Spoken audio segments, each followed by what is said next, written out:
Okey, bertemu lagi kita dalam cerita. Saya ingin bersama dengan Firdaus Azil. Saya rasa dah lama tak bersama dengan Firdaus Azil dalam satu frame cerita ini. Tapi Firdaus Azil adalah antara wartawan yang kami tugaskan untuk mengikuti dan juga melaporkan langsung daripada Mahkamah Persekutuan kes rayuan akhir Datuk Seri Najib Razak dalam SRC International. Dan ini menuntut perhatian ramai dari sejak Isnin yang lepas. Ada beberapa proses mahkamah tu kita tahu, ada yang tak tahu dan sebagainya. Tapi Firdaus, mungkin kita mulakan dengan lebih mudah lagi. Berada di dalam istana kehakiman itu, ini bukan pengalaman kali pertama, tapi mungkin bagaimana sebagai seorang wartawan, mungkin bebanannya ke ataupun tekanannya pun bagaimana kalau dapat digambarkan hari Isnin lepas? Okey, sebenarnya kalau mungkin saya boleh kongsikan dalam uzurnya bahawa saya mengikuti proses perbicaraan yang melibatkan bekas Perdana Menteri ini daripada tahun 2019 lagi. Yang mana ketika itu ketika hari pertama beliau dihadapkan ke mahkamah dan dibacakan pertuduhan, yang mana ketika itu pertuduhan ataupun pembukaan ucapan untuk pendakwan itu diketuai oleh mantan ataupun bekas Peguam Negara ketika itu, Tan Sri Tommy Thomas, yang mana di sebelah pembelaan pula sudah pasti Tan Sri Muhammad Syafiq. Daripada situ, rentetan daripada situ kita mengikuti secara rapat perbicaraan yang ia mengambil masa beberapa bulan sehingga akhirnya sabit hukuman yang mana hakim ketika itu iaitu Hakim Datuk Muhammad Nazam Muhammad Ghazali yang ketika ini sudah menjadi hakim Mahkamah Rayuan, ketika itu mensabitkan hukuman penjara 12 tahun serta denda 210 juta, dan daripada situ pasukan pembelaan membuat di situ tu rayuan 2 tahun lepas. 2 tahun lepas kemudian pasukan pembelaan membawa rayuan ke peringkat Mahkamah Rayuan,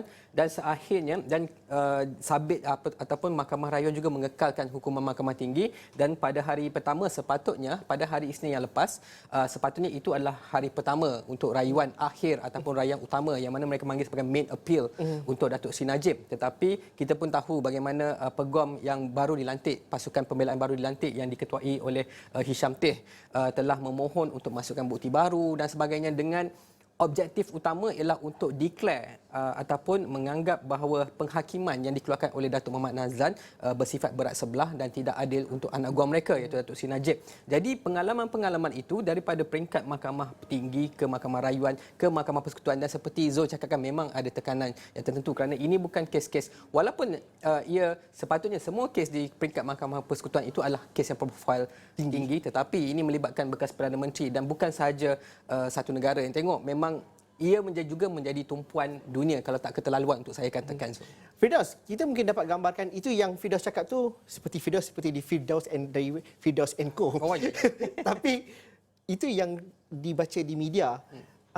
Tapi di mana Firdaus diletakkan di istana kehakiman itu? Kerana visual yang Firdaus tweet, Firdaus kongsikan video, itu adalah tidak ramai dapat paparan daripada sudut yang Firdaus berada. Jadi berada di kedudukan yang begitu, apa cerita yang mungkin kita tidak laporkan ataupun kita tak nampak?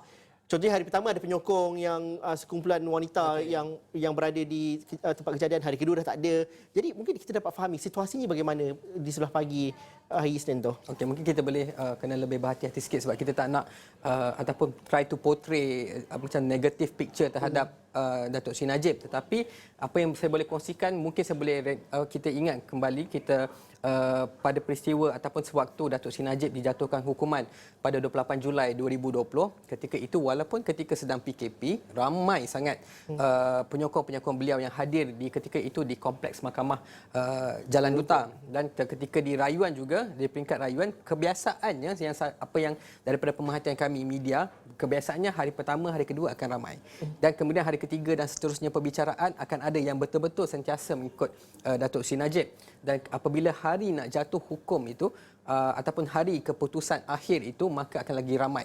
Jadi kita fahamkan kadang-kadang sewaktu di Mahkamah Persekutuan Mahkamah Tinggi kita dapat lihat kawalan keselamatan yang berbeza, ada juga pasukan FRU dan sebagainya kerana khawatir, kerana berdasarkan pengalaman yang lepas melibatkan kes-kes berprofil tinggi, pemimpin-pemimpin yang lepas sampai ada rusuhan dan sebagainya, maka memang itu tidak keterlaluan untuk langkah berjaga-jaga yang diambil oleh ni.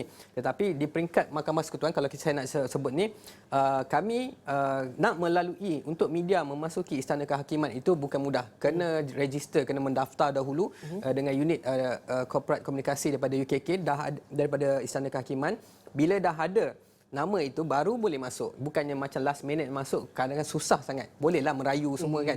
Tetapi kadang-kadang susah sangat. Tetapi apabila dah dimasukkan, kita akan ditempatkan biasanya juru gambar dan juga juru gambar dan juru foto. Macam yang penonton lihat sekarang ini adalah sidang media yang dilakukan selepas keputusan disampaikan oleh panel 5 hakim itu. Itulah Datuk Seri Zaid, Datuk Zaid Ibrahim, yang mana beliau juga mengeluarkan rasa tidak puas hati. Itu adalah kebiasaan. Pembelaan kalau keputusan tidak memihak kepada mereka sudah pasti.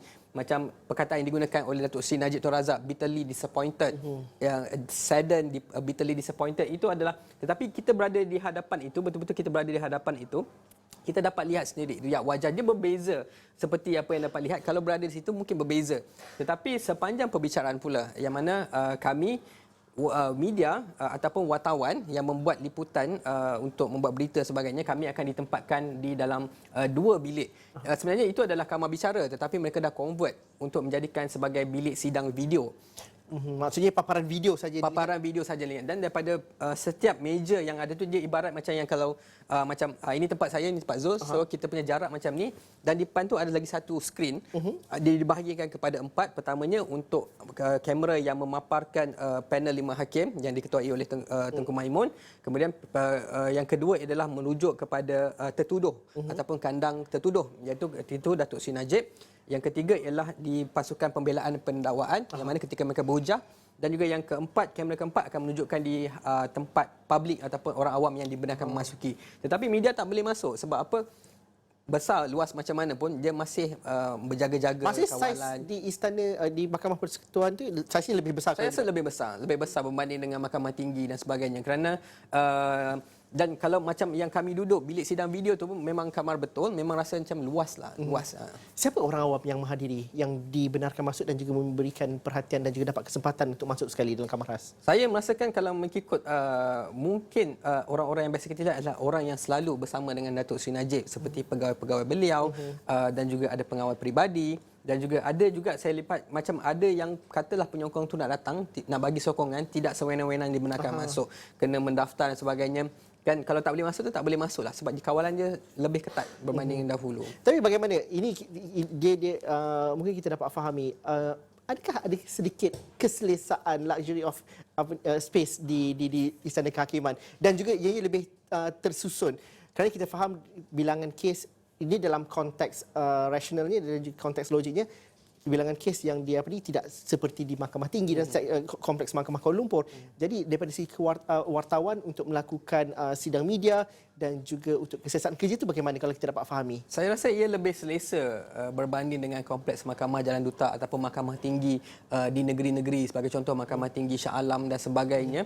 Kerana dia punya kawasan, kalau boleh ada tak visual nak kita tunjukkan istana, kalau ada visual lah sidang media tadi contohnya. Sebab daripada, kalau ini anda dapat lihat, ini adalah laluan utama yang mana Datuk Seri Najib berjalan daripada memasuki ini. Jadi sebenarnya kawasan ini sangat luas, dan di kiri dan kanannya ada juga kamar-kamar mahkamah. Kalau anda dapat lihat ada corak-corak. Itu adalah antara memasuki kamar mahkamah.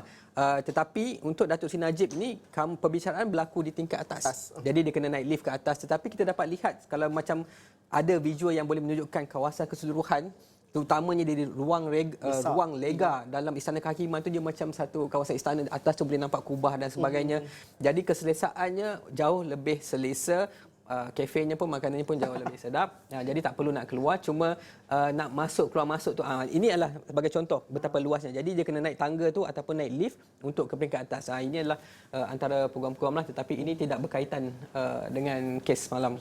Okey, tapi Firdaus, kalau dapat difahami juga, kes ini dijadualkan sehingga 26 Ogos, dan juga ada beberapa perkara dan juga perincian penting kita perlu lihat.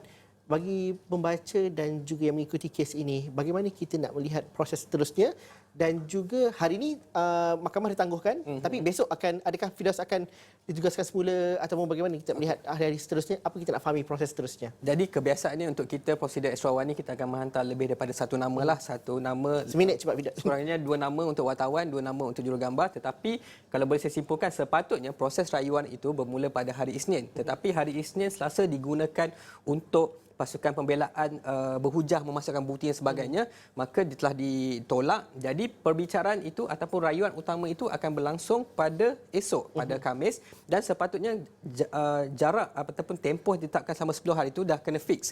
Jadi kalau 3 hari yang telah diguna pakai untuk benda lain, maka saya berasa berkemungkinan besar dia akan dianjakkan lagi. Maka saya rasa dia akan melebihi daripada 26 hari bulan yang sepatutnya itu adalah hari last, hari terakhir untuk rayuan. Tapi ini adalah mungkin momen dan juga perkara penting untuk kita lihat dari hari ke hari. Firdaus dan juga rakan nanti akan membawakannya. Terima kasih Firdaus berkongsi cerita yang penting, cerita di sebalik berita itu, keadaan di Istana Kehakiman dan sebagainya. Terima kasih Firdaus Aziz. Terima kasih kepada anda yang menonton cerita untuk hari ini. Ada pandangan, ada cadangan, tuliskan bersama kami di platform digital kami astroawani.com. Assalamualaikum dan salam sejahtera. Kita jumpa lagi nanti. Terima kasih.